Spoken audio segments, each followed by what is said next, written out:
Hello, my name is George Myhall.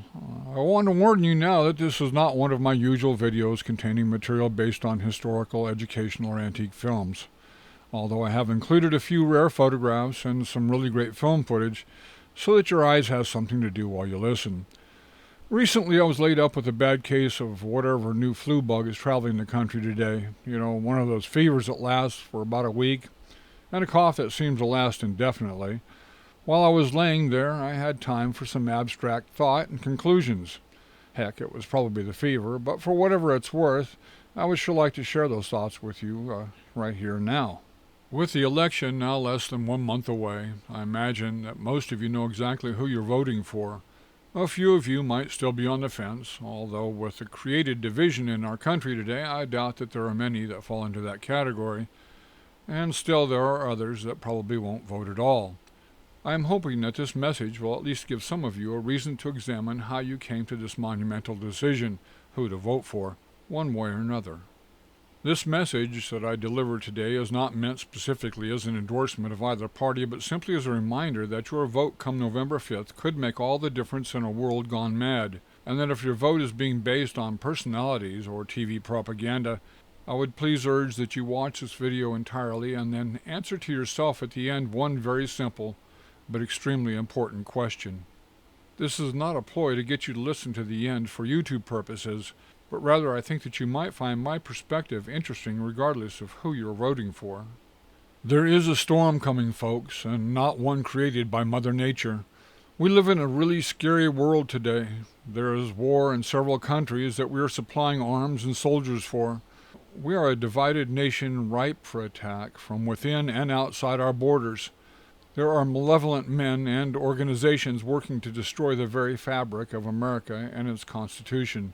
There are a few million unwelcome guests that have been invited across our southern border by the current administration, and the price of everything has gone through the roof, and so on and so forth.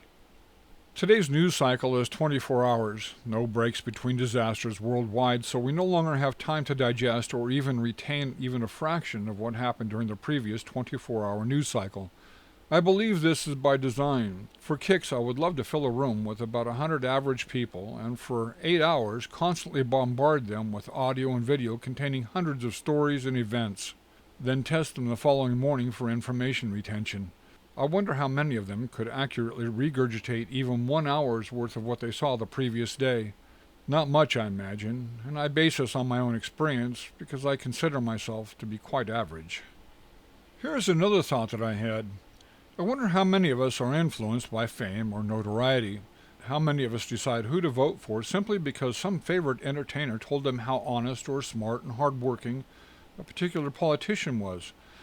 How these same politicians are going to make our lives so much better because they have all the confidence in the world that these same politicians have yours and my best interest in mind and that they are full of such incredibly great ideas.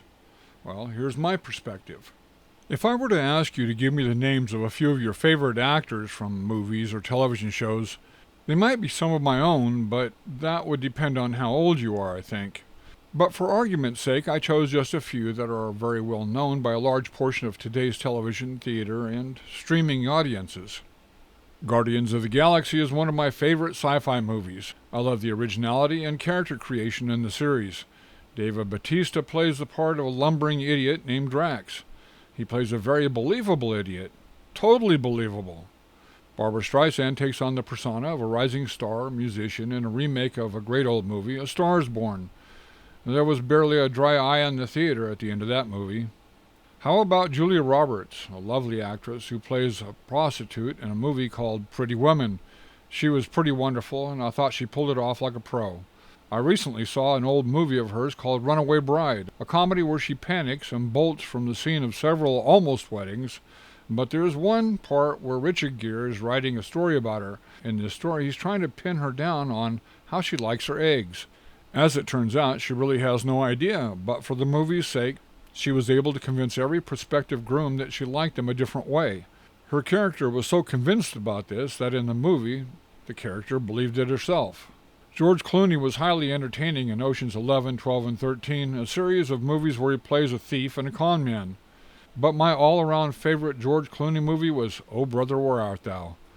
His portrayal of Everett, who was also a con man in 1930s America this time, is fantastic.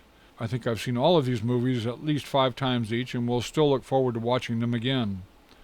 I'm sorry if this sounds like just a list of my favorite movies, but hang on, there's only just a couple more, and I do have a legitimate point I'm going to make here. Robert De Niro? Oh man, he's been one of my favorite actors since his incredible portrayal of Don Vito Corleone in Mario Puzo's The Godfather 2. The casting folks for that movie could not have picked a better person for this iconic character. He is so good that he is able to make you love and respect Vito as a young man growing up, a man that has no respect for anyone outside of his immediate family and organization. His character becomes the head of a mafia family whose businesses are based on coercion and bribery of government officials, gambling, bootlegging, union corruption, and prostitution. I am a sci-fi fan, and Star Trek in particular was a favorite of mine in the 1970s. Then they made several spin-offs, and I watched for a while, but you could tell that there was an agenda being pushed on all of those programs, and I lost any interest at all. They don't call it programming for nothing, you know. Anyway, Whoopi Goldberg played the character Guinan in one of the spin-offs. According to Wikipedia, the character was inspired by Yoda from Star Wars and is hundreds of years old and imbued with all of the wisdom and insight one might expect from someone living that long. Unfortunately, nobody has reminded her that that was only a character that she played on TV and has no basis in reality, and any opinion she personally shares on TV today is absolutely worthless and should be ignored by anybody with an IQ higher than that of a squirrel monkey. This is my personal opinion, and in reality, it is probably just as worthless as any of the gals on The View. Okay, these are just a few iconic Hollywood personalities and entertainers in general that, for some ridiculous reason, have decided to politically vocalize these days. These people live in a world only a very small number of very wealthy Americans can relate to. For the most part, I doubt George Clooney would have any idea of the rising cost of a gallon of milk. I wonder if Julia Roberts could tell you the cost of a loaf of grocery store bread. When is the last time any of these folks wondered if their bank account would survive a trip to the grocery store or worry about making their rent or house payment? Why do so many supposedly educated people in America place so much stock in what these folks say or do? These actors, whom they have absolutely nothing in common with and whose job it is to lie, fool, and deceive them. And they are extremely good at making you believe them, regardless how far-fetched the character they portray is. Can anything that they say on the political stage be given any credibility at all? Now, I don't necessarily mean that in a bad way, but seriously, think about it. These folks that work as actors and actresses have one goal, and they put their mind, body, heart, and soul into it. Some of these folks, like the ones previously mentioned, are so very talented, and when they apply their art to create a character in a good movie, TV show, or play, we as viewers are convinced that that character is real because of their wonderful talent. It is an actor's job to lie to you, influence and manipulate and deceive you. I don't mean that in a negative way when applied to entertainment, but let's face it, these professional entertainers use their incredible talent to manipulate masses of useful, unexpected people for political purposes. The entire Hollywood industry is based on deception. Actors are nothing more than beastly wealthy, gifted liars whose speeches and shared points of view have been paid for by the highest bidder, and these same actors have nothing in common with probably 90% of the people living in America. So when people like Robert De Niro stand in front of a bunch of news cameras bashing anyone, just remember that he is nothing more than a very gifted but highly paid liar. When the lovely but confused Julia Roberts and my favorite con man George Clooney hold a fundraiser for a presidential candidate whose mental capacity is very questionable, I don't wonder why. My father used to call them educated idiots. I asked him one day what that meant, and he said it was a label that was applicable to most television personalities, lawyers, and politicians. These people generally have years of higher education and could parrot any number of facts and figures that they have learned from a book, but that they sorely lacked one major attribute. They had absolutely no common sense. Outside of their protected Hollywood environment, I believe that most of these people would just dry up and blow away. I have to shake my head with a tear in my eye because I truly believe that there are millions in this world that when watching television honestly believe every spoken word and visual image that they see and hear. They trust without question that the individuals sharing the programming are trustworthy, honest, and above reproach. Unfortunately, today's network programming and news has more in common with the Soviet state news Pravda, or some Chinese news service run by the Communist Party.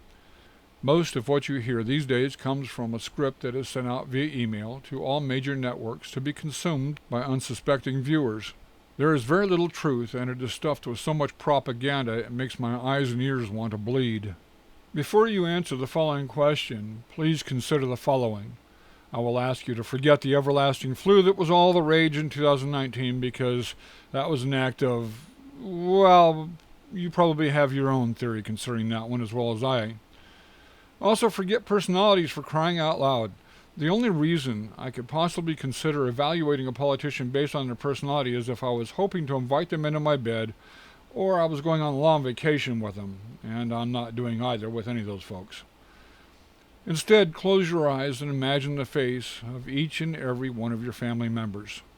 Now think what life might be like for them during the next administration if you vote for the wrong party.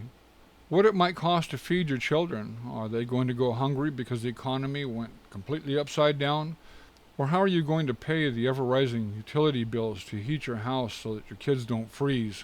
How are you going to pay the insurance bills or pay the skyrocketing taxes? So finally, after all of that, here is that one very important question that you should ask yourself before you vote. Is your life better today than it was 4+ years ago? God bless, and thank you for watching.